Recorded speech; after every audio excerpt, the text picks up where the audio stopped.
नमस्कार दोस्तों, मैं Dharmendra Verma online study with DK में आपका बहुत बहुत स्वागत करता हूं। आज है 17 मार्च और एमपीटेट का फर्स्ट शिफ्ट का पेपर हो चुका है, जिसमें टोटल हमें यहां पर 40 प्रश्न मिले हैं। जो प्रश्न आपके द्वारा पूरे बताए गए हैं उनके उत्तर भी आपको बताए जाएंगे। साथ में यहां पर टॉपिक बताए जाएंगे, किस प्रकार के आज टॉपिकों से प्रश्न पूछे गए हैं। तो आपको स्किप नहीं करना है, वीडियो को पूरा देखना है और अंत में हमें जरूर बताना है कि आज का जो वीडियो है आपको कैसा लगा। सबसे पहले आपको क्या करना है, वीडियो को लाइक करना है, शेयर करना है और चैनल को सब्सक्राइब कर लेना है। कुछ बच्चे यहाँ पर कमेंट्स के माध्यम से बताते हैं कि सर आज हमारा पेपर था लेकिन यह प्रश्न एक भी नहीं आया था। तो उनसे एक छोटी सी रिक्वेस्ट है, बोलने से पहले आप ये लिख दीजिएगा कि किस प्रकार के प्रश्न पूछे गए थे और कौन कौन से टॉपिक से प्रश्न पूछे गए थे। तो हमें लगेगा कि हाँ, ये प्रश्न नहीं, ये प्रश्न पूछे गए थे। और सभी बच्चों से निवेदन करूंगा जो वीडियो देख रहे हैं, एक बार इनबॉक्स को चेक कर लीजिएगा, कॉमेंट्स बॉक्स को चेक कर लीजिएगा, ताकि जो बच्चे प्रश्न बताते हैं और भी इनसे अलग हटके जो प्रश्न बताते हैं या फिर अलग हटके टॉपिक बताते हैं, उन टॉपिक पर भी ध्यान दीजिएगा, उन प्रश्नों पर भी ध्यान दीजिएगा। ये सभी से मैं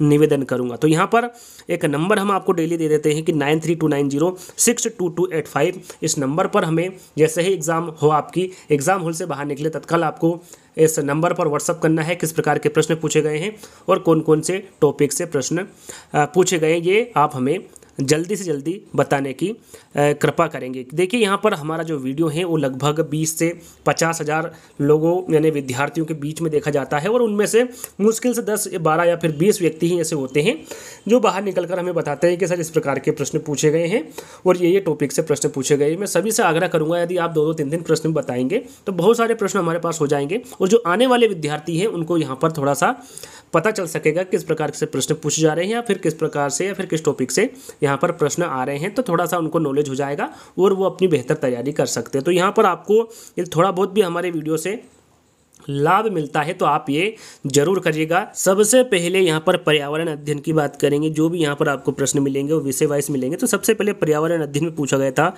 हरे मटर के बारे में। जो हरा मटर का जो उत्पादन है वो सर्वप्रथम कौन से देश में, यहाँ पर प्रथम देश पूछा गया था तो वो चीन है। जो हरा मटर सबसे ज़्यादा होता है वो किस देश में होता है पूछा गया था, तो ये कहाँ पर होता है, चीन में होता है। देखिए यहाँ पर विटामिन से संबंधित प्रश्न पूछा गया था। कल ही हमने वीडियो डाला था विटामिन का और वहाँ पर आपको बताया था कि जो बेरी रोग है वो किससे होता है, तो वो B1 से होता है। यदि वो वीडियो आपने नहीं देखा देख लीजिएगा, उसमें से ये प्रश्न पूछा गया था। यहाँ पर मादा एनाफ्लिज मच्छर के बारे में पूछा गया था कि उसके काटने से कौन सा रोग होता है। तो मादा एनाफ्लिज मच्छर के काटने से कौन सा रोग होगा, मलेरिया रोग होगा।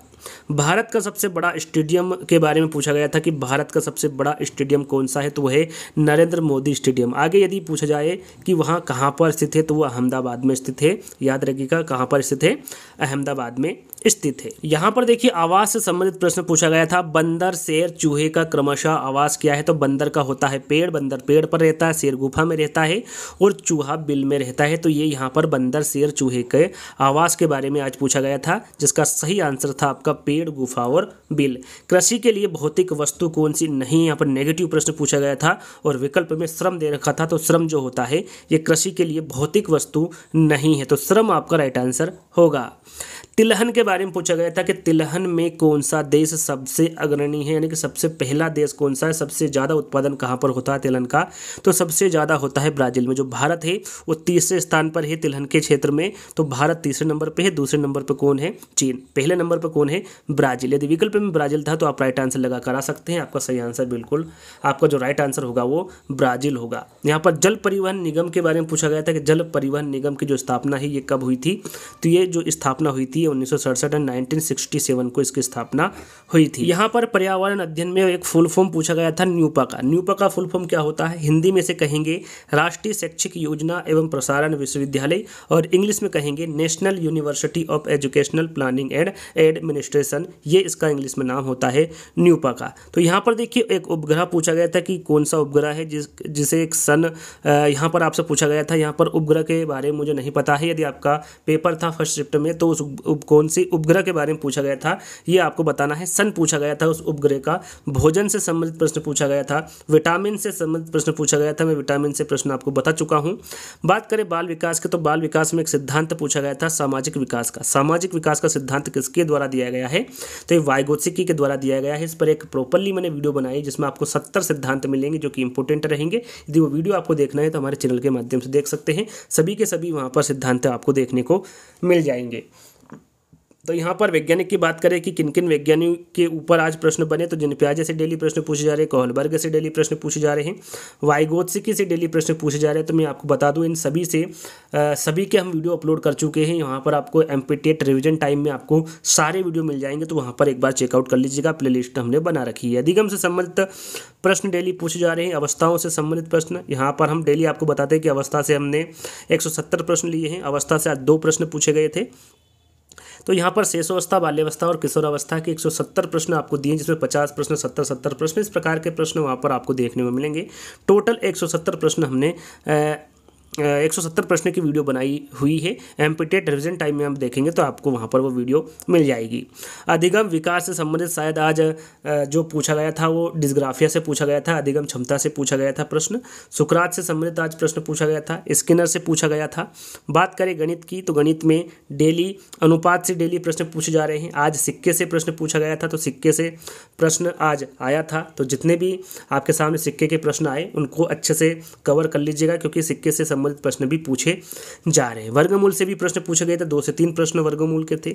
भिन्न से डेली प्रश्न पूछे जा रहे हैं। चिन्ह परिवर्तन से डेली प्रश्न पूछे जा रहे हैं आपसे। हिंदी की बात करें तो गद्यांश और पद्यांश से हिंदी में भी पूछा जा रहा है। संस्कृत में तो कॉमन है 15 नंबर का गद्यांश और पद्यांश, जिसमें आपको कुछ व्याकरण के प्रश्न भी दिए जाते हैं। और उसमें एक कविता दी गई थी और कविता में रचनाकार के बारे में पूछा गया था, किसके द्वारा लिखा गया है। ये डेली एक प्रश्न आ रहा है, जो कविता दी जाती है उसके साथ में जो कविता किसके द्वारा लिखी गई है, ये प्रश्न आपसे डेली पूछा जा रहा है। एक विलोम शब्द पूछा था विरक्त का विलोम शब्द क्या होता है, तो विरक्त का विलोम शब्द होता है अनुरक्त। समास पूछा गया था कि समास कौन सा पूछा गया था, इसकी जानकारी हमें नहीं है। यदि आज आपका पेपर था तो आप कमेंट्स के माध्यम से बता सकते हैं। प्रत्यय पूछा गया था, उपसर्ग डेली पूछा जा रहा है, पर्यायवाची शब्द डेली पूछा जा रहा है। अब कौन सा प्रत्यय पूछा गया था, कौन सा उपसर्ग पूछा गया था, कौन सा पर्यायवाची पूछा गया था, इसकी जानकारी नहीं है। यदि आज आपका पेपर था तो बिल्कुल आप कमेंट्स के माध्यम से बता सकते हैं। साथ में पेडागोजी की हम बात करें तो जितने भी वैज्ञानिक हैं उनसे संबंधित प्रश्न हिंदी पेडागोजी में पूछे जा रहे हैं, जिसमें वाइगोत्स्की के बारे में पता चला है कि वाइगोत्स्की के बारे में हिंदी में भी प्रश्न पूछा गया था। बात करें संस्कृत की, तो इसमें भी गद्यांश और पद्यांश से पूछे जाते हैं, जिसमें व्याकरण से संबंधित भी उसमें से ही पूछे जाते हैं। तो संस्कृत में धातु से प्रश्न पूछे गए थे। छंद से आज एक प्रश्न पूछा गया था, किसमें, संस्कृत में। अलंकार से प्रश्न पूछा गया था, संधि से प्रश्न पूछा गया था, विलोम शब्द पूछा गया था संस्कृत में, और विभक्ति पूछी गई थी संस्कृत में। तो यहाँ पर टोटल, जैसा कि मैंने आपको बताया, टोटल 40 प्रश्न मिलेंगे। तो यहाँ जो वीडियो है वो आपको कैसा लगा, यदि आज आपका पेपर था तो बिल्कुल आप कमेंट्स के माध्यम से बता सकते हैं कि आपने जो प्रश्न बताए हैं कौन से प्रश्न पूछे गए थे, और आपको क्या लगता है कि कौन से प्रश्न नहीं पूछे गए हैं, ये भी आप हमें कमेंट्स के माध्यम से बता सकते हैं।